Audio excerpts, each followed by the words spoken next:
Kembali, welcome to my channel Oloan Simbolon.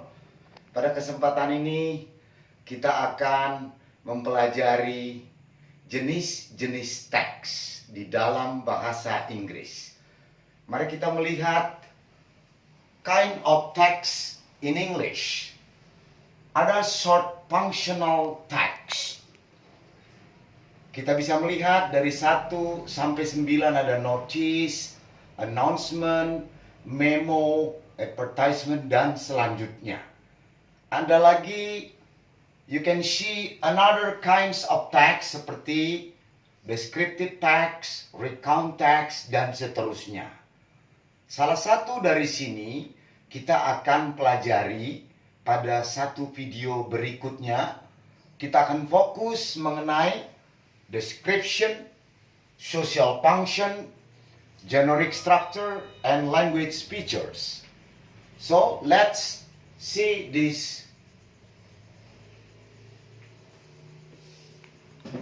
short functional text, especially about memo.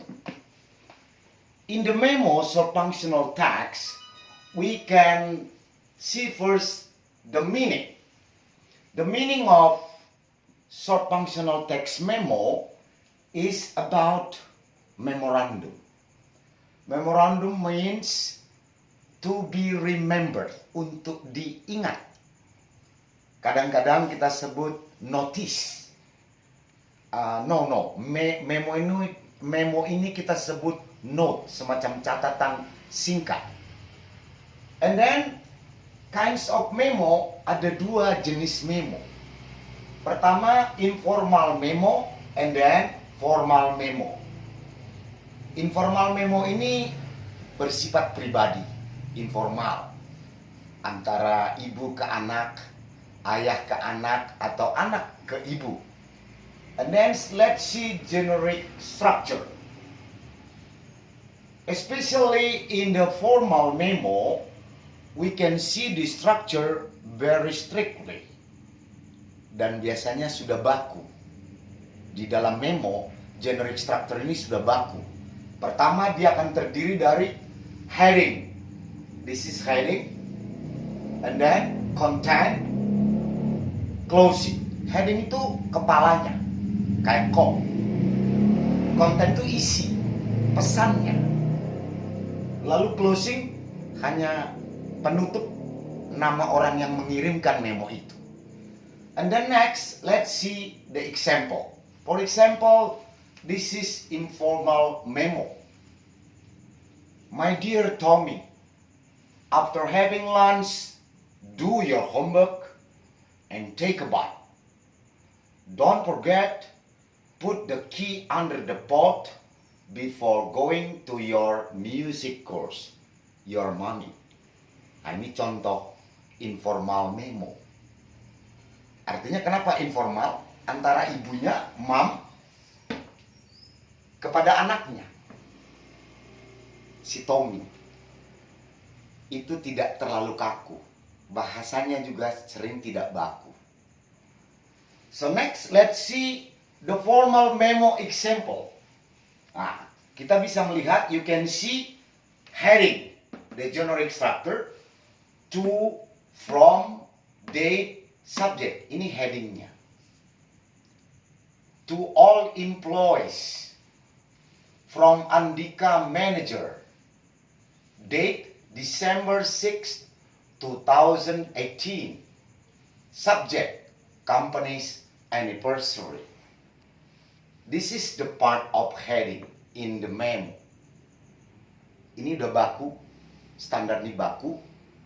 To itu kepada, from itu dari siapa memo itu.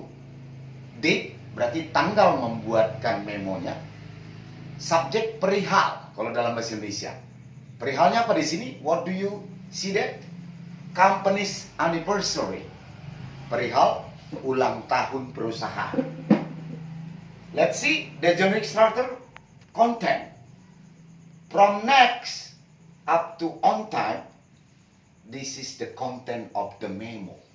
Itulah isinya. Pesan utamanya di dalam memo ini. next Sunday we are going to celebrate our company's anniversary. The event will be held at 3 p.m. on December 23rd, 2018. There will be bazaar and door prizes for employees. Please attend this celebration on time. Biasanya dalam memo formal ini, closing tidak terlalu terlihat, tidak perlu ditulis pun sudah ada karena dari from-nya. Sebetulnya Andika, manager. Tapi sering tidak ditulis, tidak ada masalah. So, from this video, now you can learn one of the short functional text memo. I think you can learn more. You can see my video repeating again. In this opportunity, try to make assignment. Coba berlatih. You have a company. Anda punya perusahaan. Then you write a message. Lalu Anda menuliskan sebuah pesan berupa memo to employee explaining a new policy or procedure kepada karyawan untuk menjelaskan tentang sebuah prosedur atau kebijakan buat dalam memo that you want carried out in your company, yang Anda inginkan dilaksanakan di perusahaan Anda. Please try to make it in English. Short memo, cukup hanya 4 kalimat. Tapi poin kontennya jelas. I think that's enough for the kind of text memo. Thank you for watching. Bye-bye. God bless you all.